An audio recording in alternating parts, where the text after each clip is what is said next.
Hey there, I'm Kate, one of the team here at SallieTomato. Today we are making the Weave It to Me clutch, a beautiful example of quilted strips transformed into a stylish accessory. Welcome to the SallieTomato YouTube channel. If you are new to sewing or like sewing useful, beautiful projects, hit the notification and subscribe buttons to stay up to date on our latest patterns. Today we're making the Weave It to Me bag.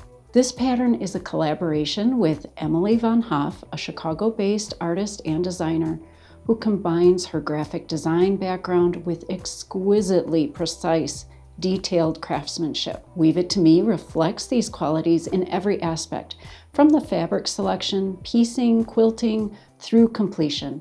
We're sure Emily's pattern will lead the artist in you to a confident exploration of possibilities. This clutch-style bag easily holds your essentials, perhaps even a George or Birdie wallet, even a card caddy. All the patterns can be found at SallieTomato.com. The finished size is 9 inches wide, 6.5 inches high, and about a 1/2 inch deep. And features include a recessed top zipper closure, interior slip pocket, mini decorative strap connectors, and options for adding a metal handmade label. Before we get started, be sure to grab a pattern. See the description below this video and follow the link to access the pattern information or visit your local quilt shop. All the supplies you need are listed on the back of the pattern. This project is best suited for quilting cottons and linens or fabrics that are easily quilted as the main fabric. We recommend using a lightweight non-woven for the contrast fabric, as there are exposed raw edges. So once you decide on your fabrics, gather your pattern and supplies, cut out your pieces according to the pattern, and let's begin. Let's do a quick review of the fabrics. I'm going to be using quilting cottons in a variety of prints, but you could easily use just 2 prints, even a very bright or bold, sophisticated single print of fabric. Emily's tip is to have fun with small pieces of fabric. Sew them together to make a larger piece. She always prefers to piece and quilt a larger piece of fabric. She finds the quilted strips are much straighter when she's cutting those strips from a larger single quilted panel. I'll also show you how to use just strips. Follow the cutting instructions in your pattern for the number and sizes of pieces that you're going to use. If you're using a large single piece of pieced fabric or a single piece of a printed fabric for your weaving strips, then you don't need to cut the long, narrow strips for the weaving strips. If you'd like to use scrap fabric, having the narrow, long strips makes a really fun and interesting bag. As you're cutting the contrast, lining, interfacing, fleece, and stabilizer pieces, you may find it helpful to label your pieces as you cut them by marking the name on each piece on the wrong side with a removable pen or chalk, or use the free piece labels that are downloadable from our website. You'll have several piece B, these are binding strips, and then piece C for the facing and binding along the top edge. Piece D will be your zipper tab, and that is optional. You'll also have optional piece E, that would be for an adjustable strap, and another option is piece F. This would be a tassel. Lining, you'll need 2 pieces for the interior, piece G, as well as piece H for a slip pocket.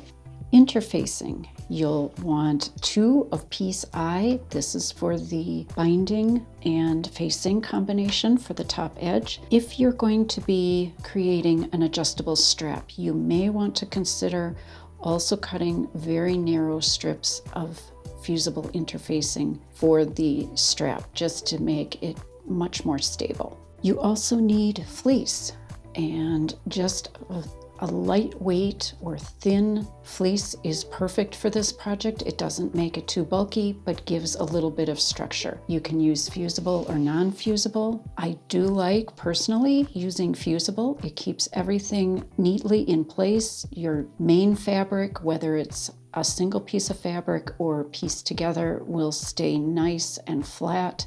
You'll also need a lightweight stabilizer. This is going to act as the backing to your quilt panel. Again, it can be non-fusible or fusible. And here I have a fusible version that I also like because it sticks nicely to the fleece, and then your whole sandwich stays nice and flat. If you're using strips of fabric that are narrow and long, you'll want to cut the same amount in the fleece batting as well as the stabilizer, the same number as the narrow long strips that you have. For the interior, we'll be using pieces G and piece H. This is your lining fabric. You can certainly use a quilt cotton. If you chose, you could add interfacing to quilt cotton. I'm using Turtle Text, that's a SallieTomato fabric, and it already has a coating bonded to the wrong side of the fabric. It's water resistant and it stabilizes the fabric so beautifully. Our first step is to fuse interfacing to the coordinating pieces. You'll align one long edge of piece I to the contrast piece C. That's your facing binding piece. When you're fusing the interfacing, be very careful with the fabrics that you have for your contrast fabric. I'm using a light faux leather, which does not like heat at all, so I need to be very careful. I'm using a press cloth. This helps diffuse the warmth. The interfacing I've chosen is also fusible, and it fuses at a low heat, which is also helpful for the faux leather. I always recommend doing a test piece before you actually fuse the interfacing to your final piece of fabric. That would be this piece C. So do a test first. You can always use basting tape or a light basting spray to hold the interfacing in place. Then, if you've chosen to create an adjustable strap, you'll also want to fuse the narrow piece J to your contrast pieces E. Those are the pieces for your adjustable strap. I found that my interfacing is a little heavier, so I needed to trim down or make it a little narrower to fit in the strap nicely. So do a quick check before you actually fuse. Make sure the fabric will cover the interfacing completely when you go to fold your strap in half lengthwise.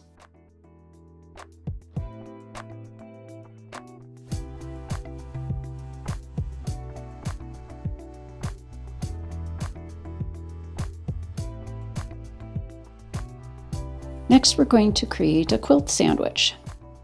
Start by centering and fusing one stabilizer piece A to the wrong side of each fleece piece A. If you're using one main large piece A fabric, then you'll only have one large piece A of fleece. I'm going to demonstrate on one of the long, narrow pieces A. It's a little easier for you to see. I'm going to use a press cloth as well for this step, just because when I tested my stabilizer, it kind of stuck a tiny bit to the iron. So again, always play it safe, use a press cloth, and do a test ahead of time on some scraps of fleece and stabilizer. You could certainly use basting spray to hold the stabilizer to the fleece instead. Allow your stabilizer and fleece to cool completely before moving it from your pressing surface. That allows the fusing agent to cool and adhere completely. And then with right sides up, that's the fleece side up, center your exterior or main fabric piece A over the fleece. Here I'm using a strip I'll also show you the large piece A. Again, use basting spray or pins or sewing clips to help keep all the layers together and smooth. I'm not using a pressing cloth with the cotton. It takes heat very well, but if I were using maybe a silk fabric that had been pieced or a very fine kind of fabric that I'd like to use for this project, I would probably use a press cloth just to protect the fabric. Allow your pieces to cool so that the adhesive sets. We're ready to quilt the layers together. Be sure to use a quilting style or design of your choice. Make it fun and personal for you. I'm going to show you how to create an easy to follow grid pattern, or you could use this as straight lines. Use your 24-inch acrylic quilting ruler and washi tape, that's a paper tape with a very low tack adhesive, to create a very quick guide for straight rows of stitching. You could certainly use marking pen or pencil that's removable, but I do like the washi tape because it gives you a nice straight line. You don't need to mark anything. You can reuse the tape as you go along. So let's give it a try. Simply place the tape next to your ruler. If you'd like straight lines, align the lines in your ruler with a seam or an edge, and then place the tape, and we would be ready to go to the machine and stitch.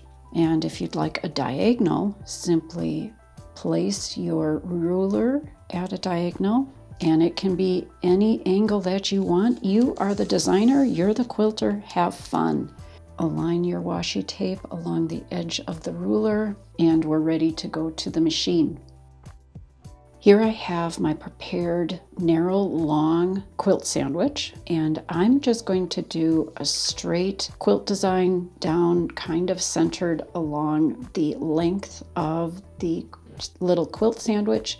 Makes it very easy and fast to quilt. So let's go to the machine. Be sure you use a quilting foot that you love using. A walking foot will give beautiful stitching as well. I'm using just a narrow foot. This works very well for keeping close to the washi tape or a narrow set of quilted lines. Even a zipper foot might work. So experiment with the feet that work best for you.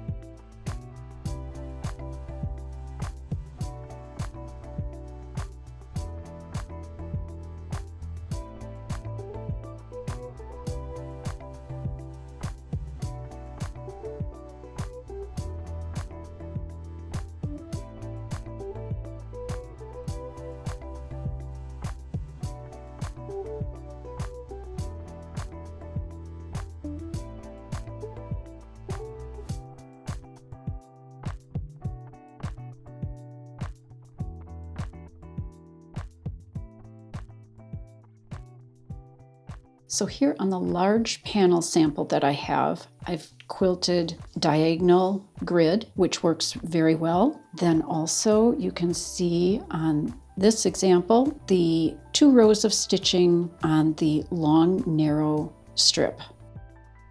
Just to give you a little more inspiration, I have 2 samples here from our bags that are shown in some of the photographs. We have a darker floral print that was just randomly pieced together. Here are just 2 colors of the fabric that show, and that was using a much larger grid, so you don't have to use a small grid. You can use a large open quilting pattern. And then this sample uses just 2 fabrics that were cut into strips and then pieced together, and a very open diagonal quilting pattern again, but it really transforms those 2 different pieces of fabric and makes a very interesting pattern in the quilted piece. With the quilting completed, we can prepare the weaving strips. Following your pattern, cut long narrow strips from your quilted panel, or trim each single strip down to the size listed in your pattern. And then we're ready to move on to adding the binding to the weaving strips. With right sides together, center one piece B, that's a binding strip, on one quilted piece A, that's a weaving strip, aligning the long edges.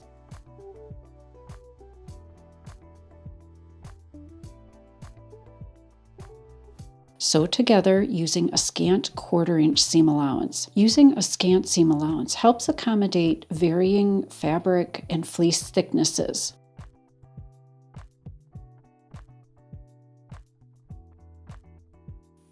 If your scant seam allowance starts getting too scant, just start over and re-sew along the correct seam allowance. This is going to get completely covered up, so no need to do any removing of stitches. Press the binding away from the weaving strip. If you're using a non-woven fabric that is heat sensitive, then certainly just use your fingers to roll the fabric over and away from the seam allowance. You're going to fold the binding to the wrong side of the weaving strip, encasing the seam allowance completely.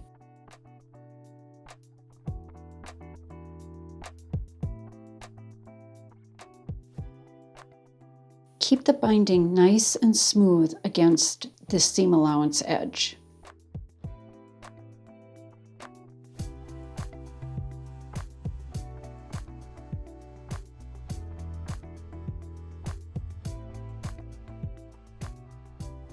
Then using a zipper foot, top stitch in the well of the seam that's right next to that seam in the binding, and you're securing the binding edge underneath. Emily absolutely loves a fast finish, and she uses permanent fabric glue to hold the binding fabric in place instead of the second row of top stitching.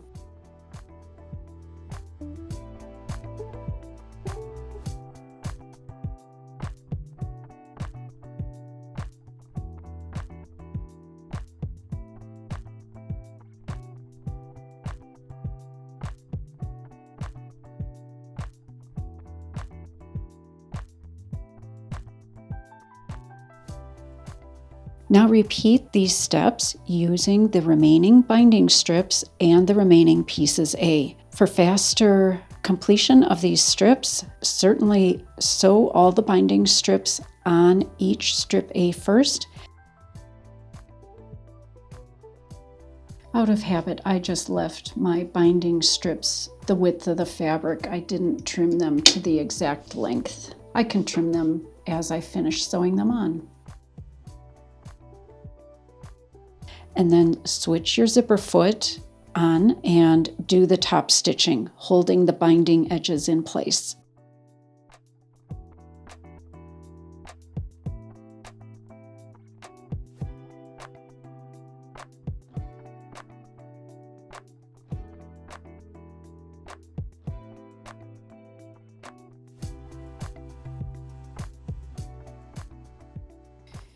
Here at the machine, I'm just rolling the binding over the seam allowance and to the wrong side as I top stitch.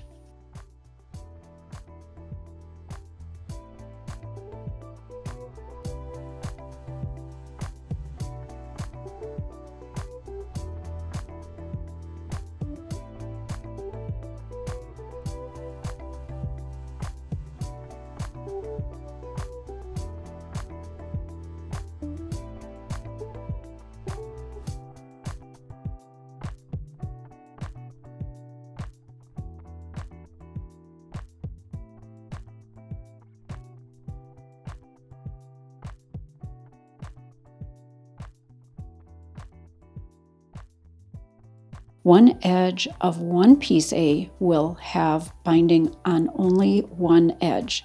This will become the top edge of your bag. All right, with all the weaving strips prepared, let's now move on to the exterior.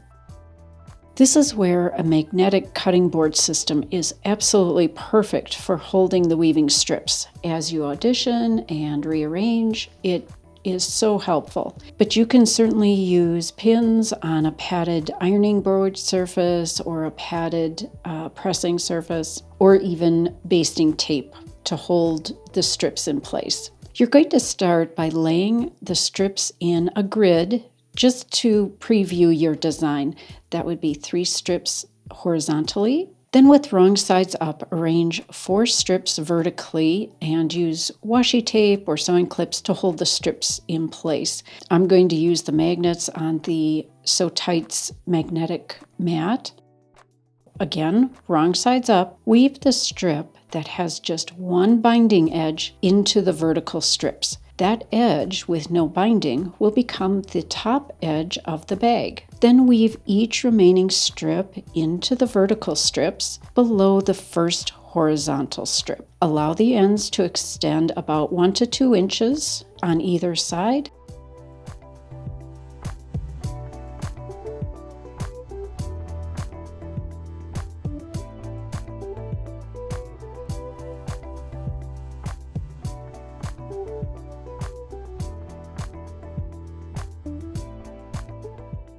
And then you're going to fold the extending vertical strips up and over the bottom edge of the last woven section or weaving strip.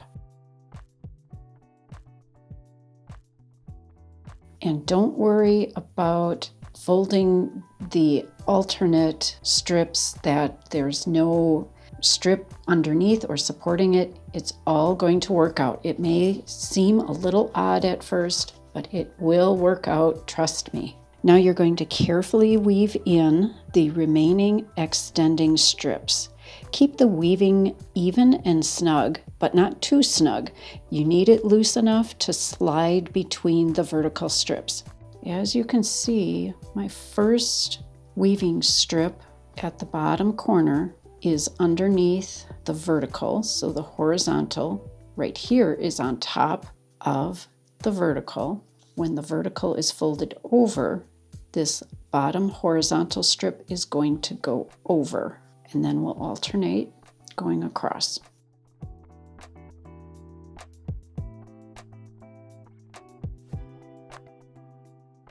Go in between, so over, under, over, and under, and over.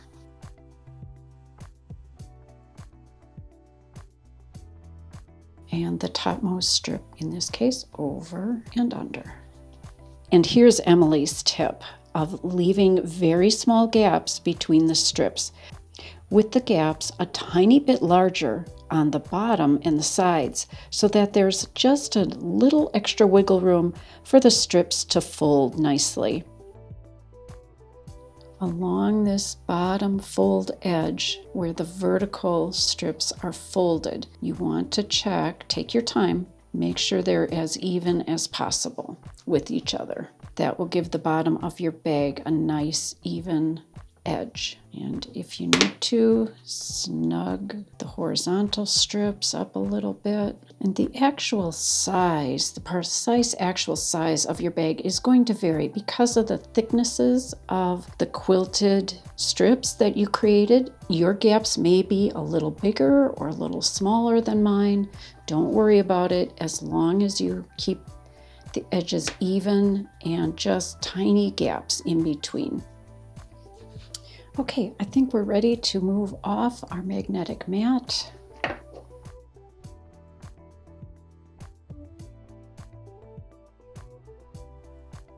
Now take a deep breath, and it's time to trim the horizontal weaving strip ends about 1 inch from the pouch side edge.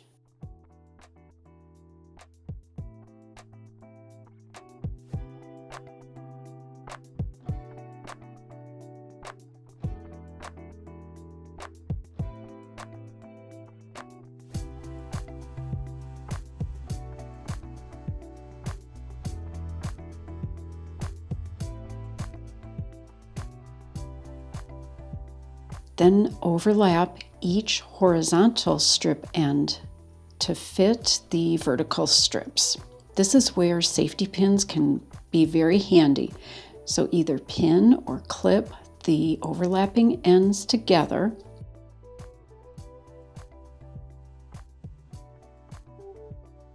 If you're following along in your pattern instructions, the illustration looks as if the overlap is directly over a vertical strip and that you might be sewing through all the layers. You actually don't sew through all the layers. So you're only overlapping these trimmed ends. Then at the sewing machine, we're going to top stitch a short distance between the bound edges on these little overlaps, securing that overlap. And feel free to move or adjust the strips underneath to allow you access, and you only need a few secure stitches. So back stitch a little bit and it will hold everything in place.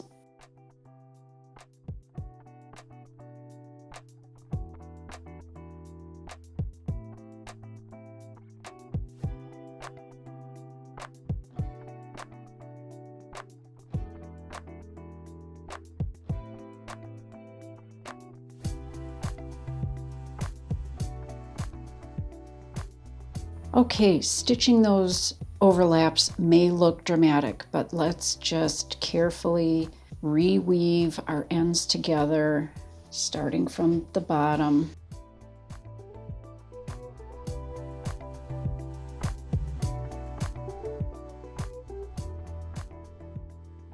Then readjust each horizontal strip to conceal the overlapped end under a vertical strip.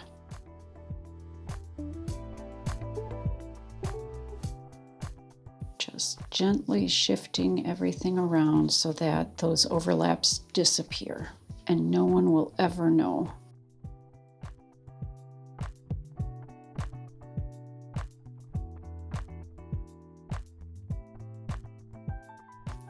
Okay, our bottommost strip is looking good. Okay, I'm just going to shift the middle strip. Again, that overlap is tucked underneath a vertical. This is a fun option. Install a metal handmade label or even a decorative concho wherever you'd like. Each weaving segment is a perfect palette for a bit of bling. A handmade label or the sprinkling of conchos can also help hold the woven layers together. Be sure to visit our YouTube channel for video tutorials on installing metal labels.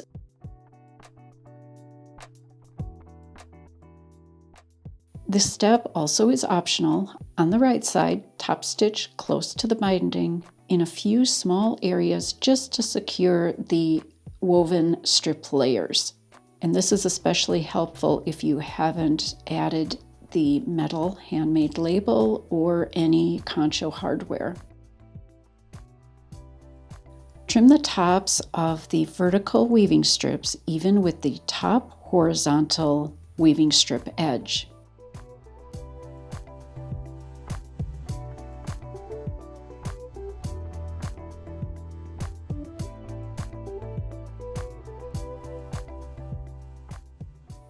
A couple sewing clips will help hold those edges in place.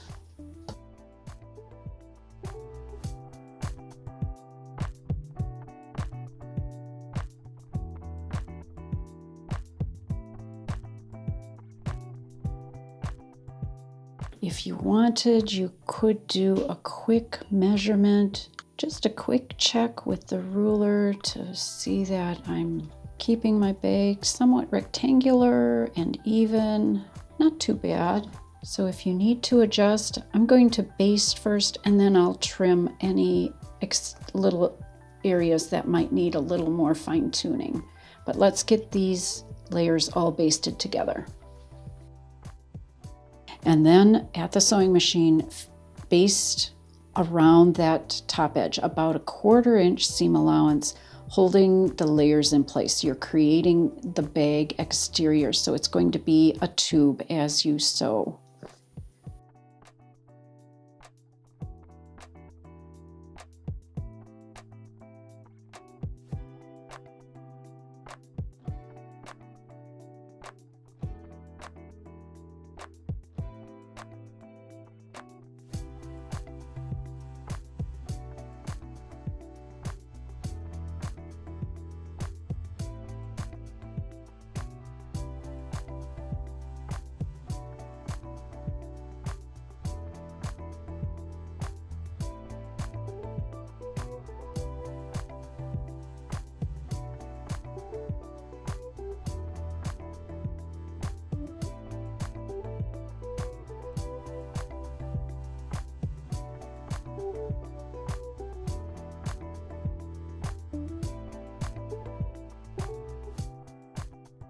All right, so I have my top edge basted. I did do a little adjusting, and so I need to trim these edges even. It is ideal if you can keep that top edge as even as possible.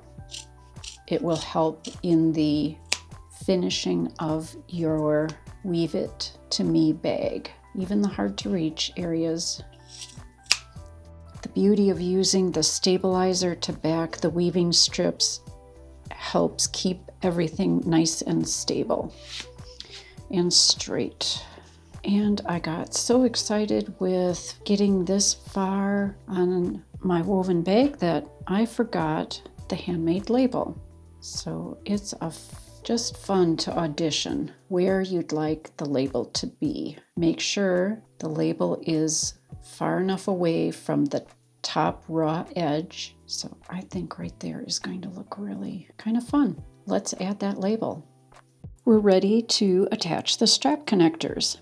You could certainly consider substituting a strap arch or a different hardware piece for the mini decorative strap connectors if you'd like. Just be very careful when you're choosing a different hardware that the top of the hardware is at least a ½ inch, even 3/4 of an inch below the top edge of the bag. You need to be able to sew near that hardware when you're finishing that top edge of the bag. So just keep in mind, you need to be very careful on the selection of alternate hardware if you don't use a mini decorative strap connector. I'm going to use the mini decorative strap connector because it just looks so nice. It's low profile and looks beautiful in this little bag. So you'll install the connector centered between the vertical weaving strips on opposite side folds of the bag, with the right side bottom tip of the connector even with the binding seam edge. That's going to give you enough room to finish the top edge of the bag. And be sure to visit our YouTube channel for helpful video tutorials on installing strap connector hardware. To create and attach the slip pocket, you can certainly visit our YouTube channel to watch a video tutorial on how to assemble a slip pocket. The Turtletex fabric I'm using does not need any interfacing at all because of the bonded surface that's added to the wrong side. It makes it waterproof, easy to wipe clean. So I'm going to go ahead and create the slip pocket.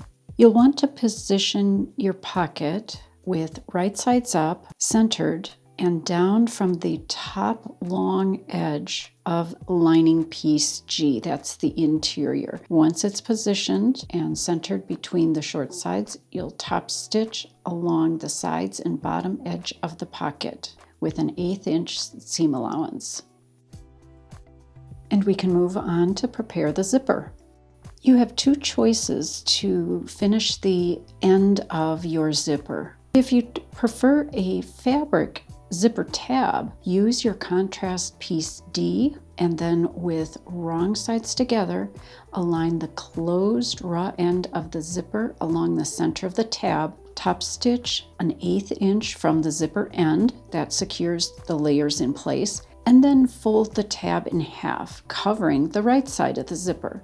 You'll top stitch an 1/8 inch from each edge, creating a stitched box. I prefer to use the metal zipper cord end. It just gives a beautiful finish and it makes a nice small end for the zipper, especially fitting into the Weave It to Me bag.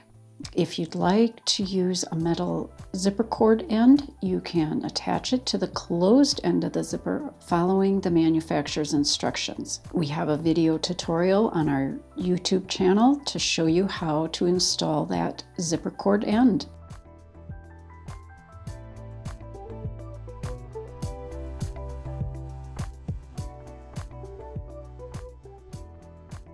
Now with wrong sides together at the open end of the zipper, fold each end of the zipper at a 90-degree angle away from the center.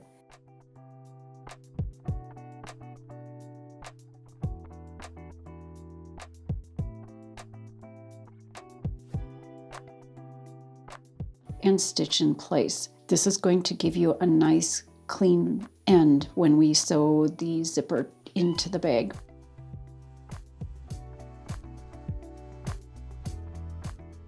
Be sure to visit our blog for alternative techniques to prepare the open end of the zipper. Let's begin by attaching the zipper with lining pieces G, that's the interior, right sides together, align all the edges, and then sew one short side seam together with a 1/4 inch seam allowance.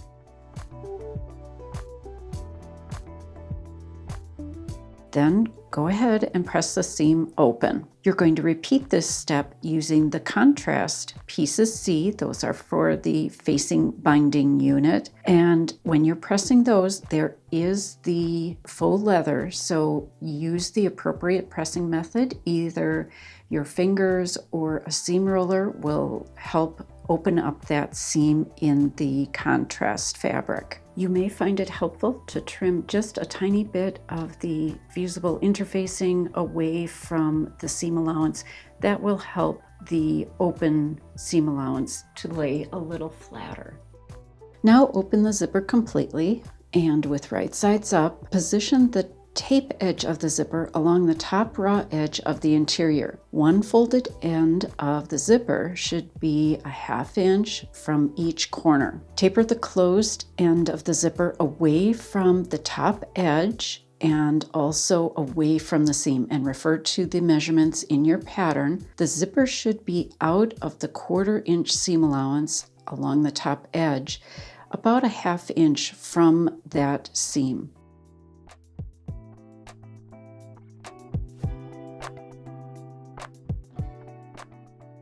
Sew the zipper in place with a scant 1/4 inch seam allowance.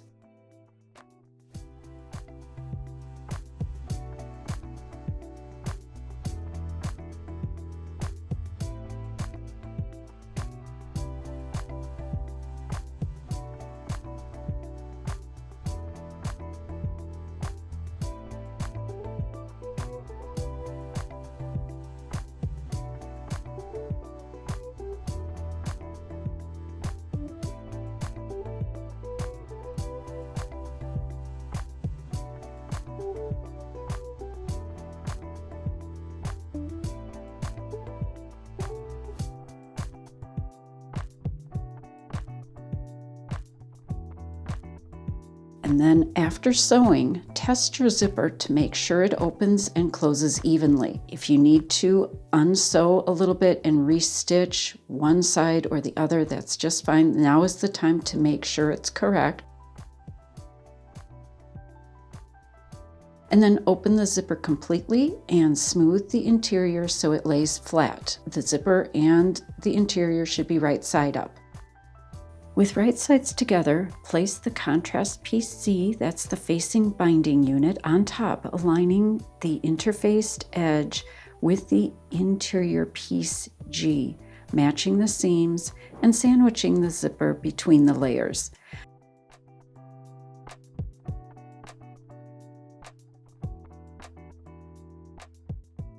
Now sew together with a 1/4 inch seam allowance. Be sure you stitch slowly, keeping the zipper end and the pull out of the way.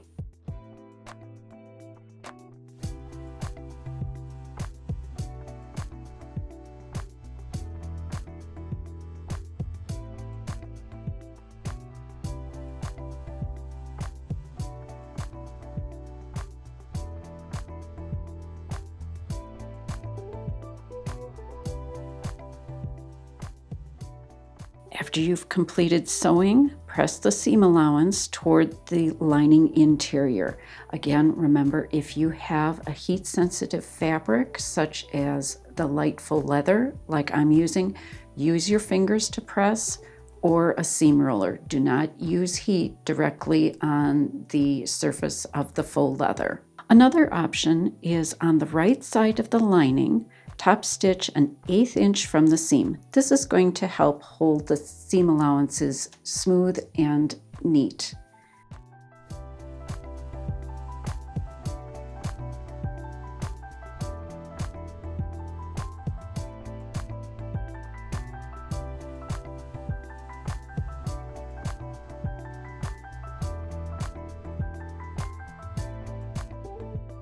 Now with right sides together and the facing seams aligned,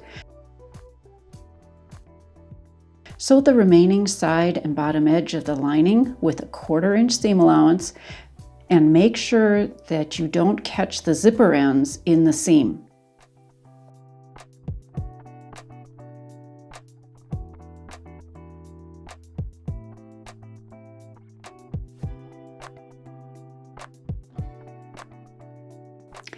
If you'd like, you can press the side seam open, which will help in the next steps. Then leave the interior wrong side out. This next step is really important. Be sure you test the interior to see how it fits within the weaving strip exterior. Thicknesses of the strips can vary, making the exterior larger or smaller. Also, the spacing between the weaving strips can vary between each sewist.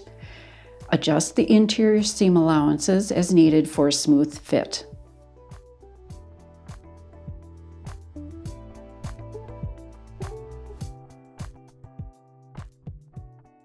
With wrong sides together, slide the assembled interior into your completed exterior.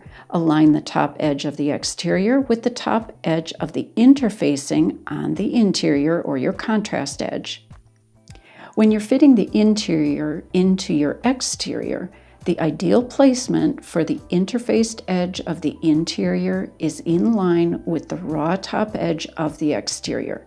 So that's your goal, is to have these two edges aligned, keeping the lining nice and smooth when tucked down into your bag. Here you can see I have the top edge of the bag aligned with the top edge of the interfacing.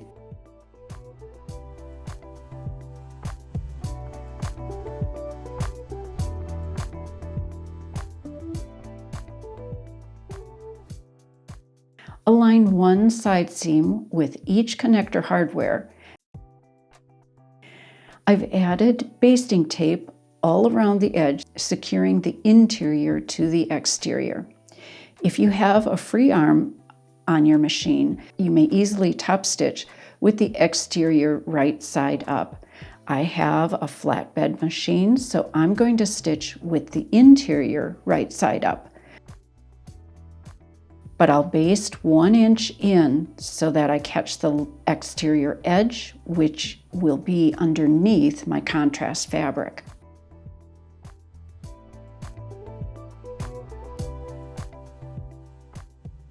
And then sew a 1/4 inch from the exterior raw edge, securing all the layers. Be sure you stitch slowly, keeping the hardware, the zipper end, and the zipper pull out of the way as you sew. Or you can certainly choose to use narrow double-sided basting tape to help hold the layers together.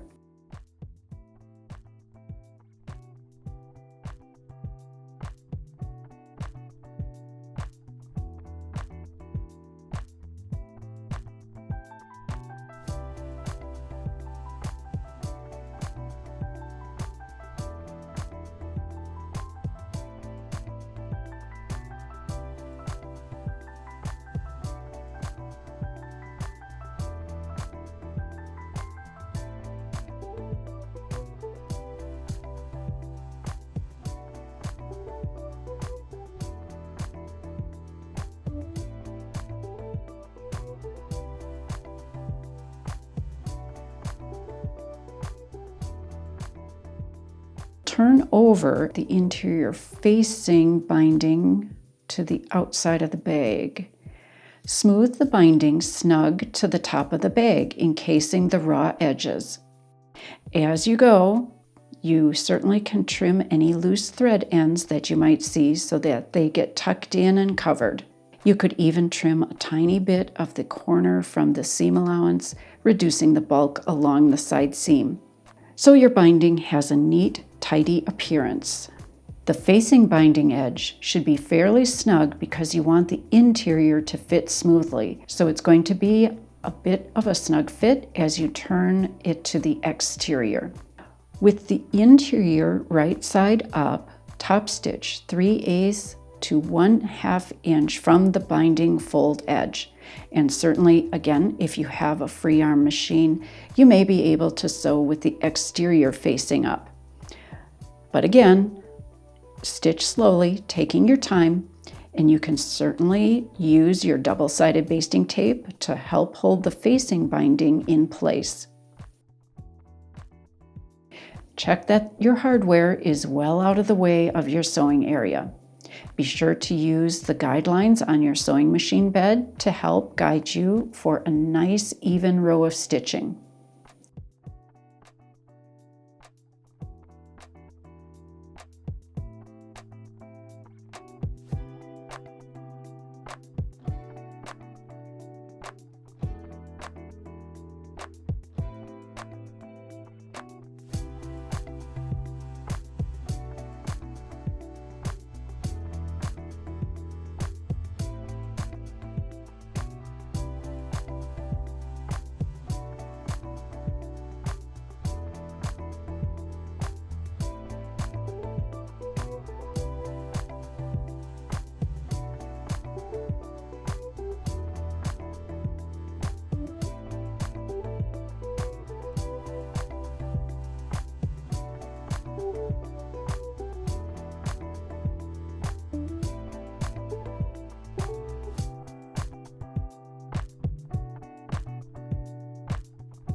I just finished showing you how to create the first method for completing the interior. Now I'm going to show you assembling the bag with a turning opening. The interior lining in this method has a turning opening, eliminating the raw edges on the interior and the exterior of the bag. This technique also enables you to use a woven fabric for the facing binding pieces if you'd like to. I'm showing a new sample with the zipper and the facing binding already attached.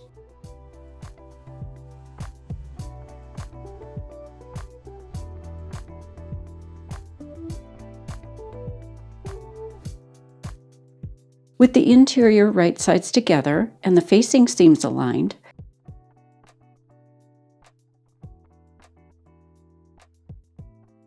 sew the remaining side edge with a 1/4 inch seam allowance without catching the zipper ends in the seam.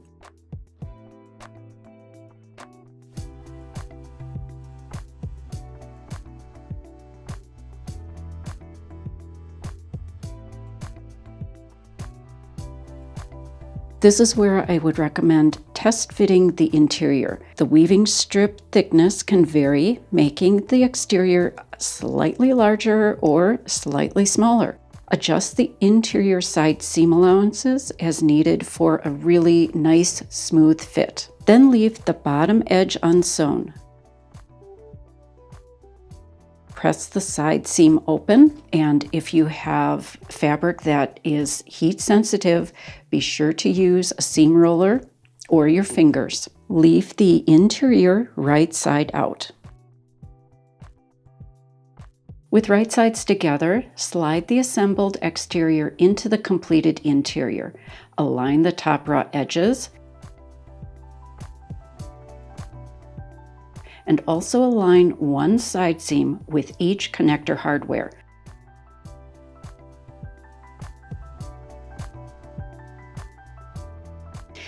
And don't worry about a little bit of the exterior kind of bulging inside. Simply smooth the layers together. Now you're going to sew a 1/2 inch from the raw edges through all the layers. Remember to stitch slowly, keeping the hardware, the zipper end, and the zipper pull out of the way as you sew.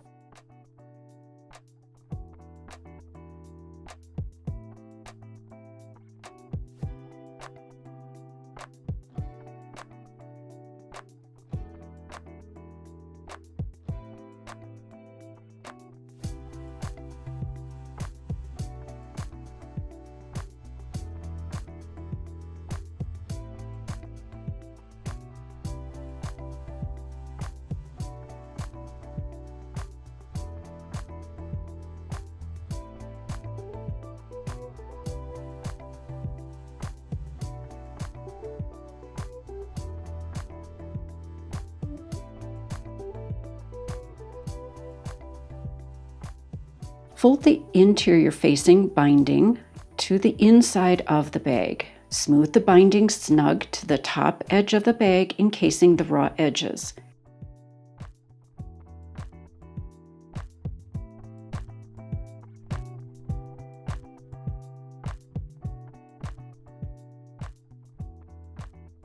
With the exterior right side up, top stitch next to the binding seam edge. Or, if you're more comfortable, position the interior right side up and then top stitch about 5/8 inch from that top fold edge. You may have a preference of stitching with the exterior right side up or the interior right side up, depending on your sewing machine. If you have a free arm, that may make it easier for you to stitch with one of these methods. I'm using a beautiful Arrow sewing cabinet, which has the sewing machine set into the cabinet itself. So I have a really nice flat surface.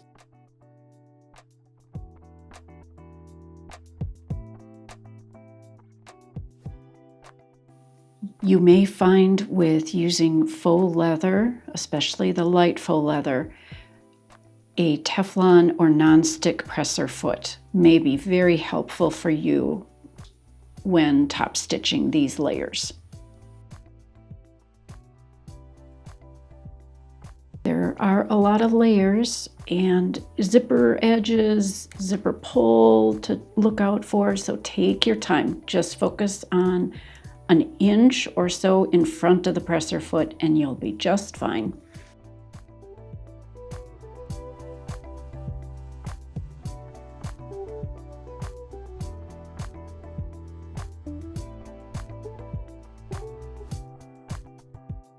After top stitching this edge, smooth the interior down into the bag to determine the needed seam allowance for the bottom edge.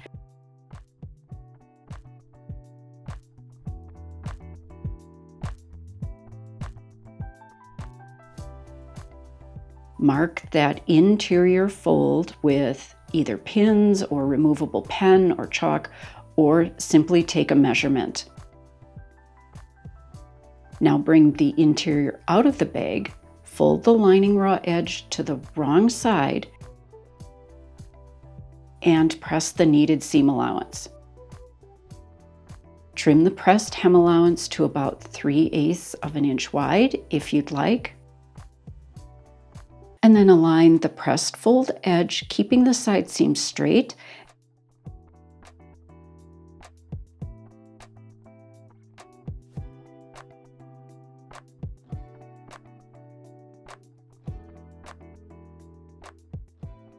And top stitch 1/8 inch from the fold edges, closing the entire bottom edge.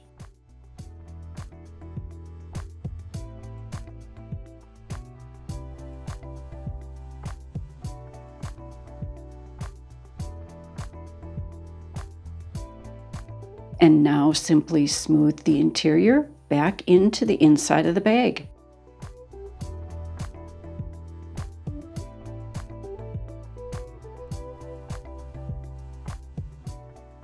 We're ready to make the strap. Join the strap pieces by placing the short ends right side together and perpendicular to each other, overlapping the ends. Sew a diagonal seam from corner to corner.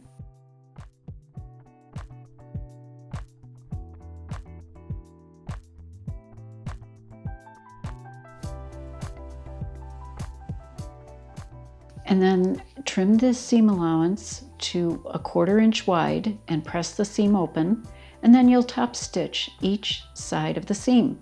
I prefer to finger press actually the seam open first and then top stitch. After my top stitching is completed, then I trim the excess seam allowance. For me, I find it's just a little easier, and I think I can hold the seam allowance flat while I'm top stitching a little easier as well.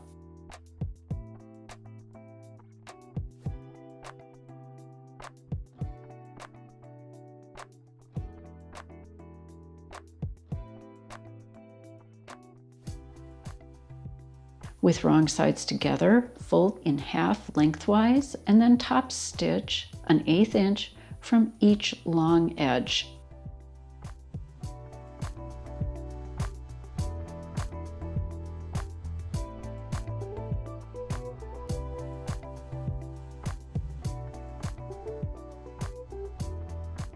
You may find it helpful to begin stitching both length sides of the strap at the same end. That way you aren't encouraging a twist in the strap as you sew.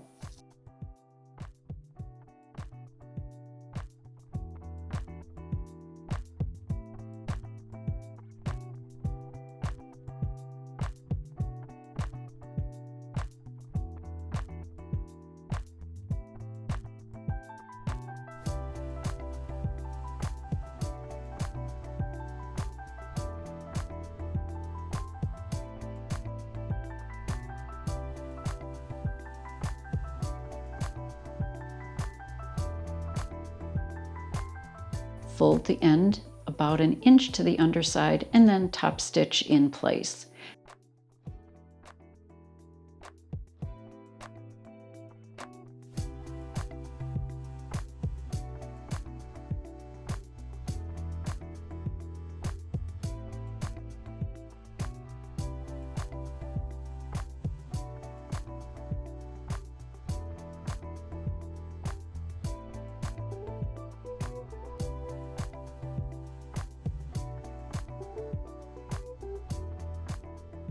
We do have a video tutorial that you can watch for helpful tips to create your adjustable strap.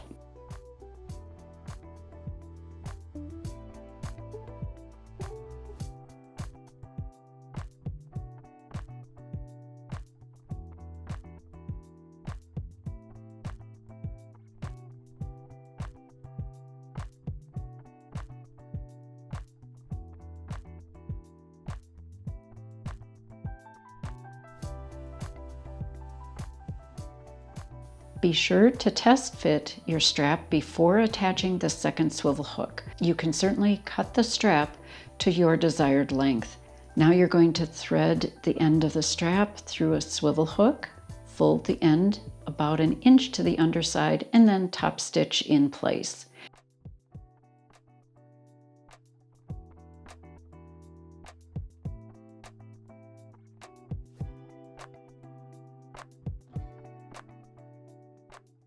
Once you have the strap completed, hook the swivels to the strap connectors and you're ready to go.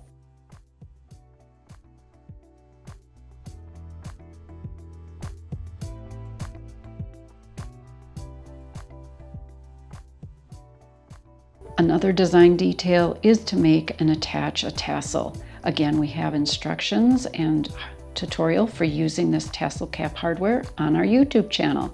We'd like to give a very special thank you to designer Emily Van Hoff for inspiring all of us with her artistry and fueling your creativity. I hope you enjoyed learning how to make the Weave It To Me clutch. Let us know in the comments if you have any questions or suggestions for this pattern. Please share and show off your photos of your completed bag. We'd love to see your style in your Weave It To Me clutch. Use the hashtag SallieTomato and hashtag WeaveItToMeBag on social media so we can share your photos with our community. If you like this video, please give it a thumbs up and subscribe to our channel so you don't miss out on any future videos. Thanks for watching, and I hope you'll check out the rest of our pattern line for more creative projects. Until next time, have a great making day.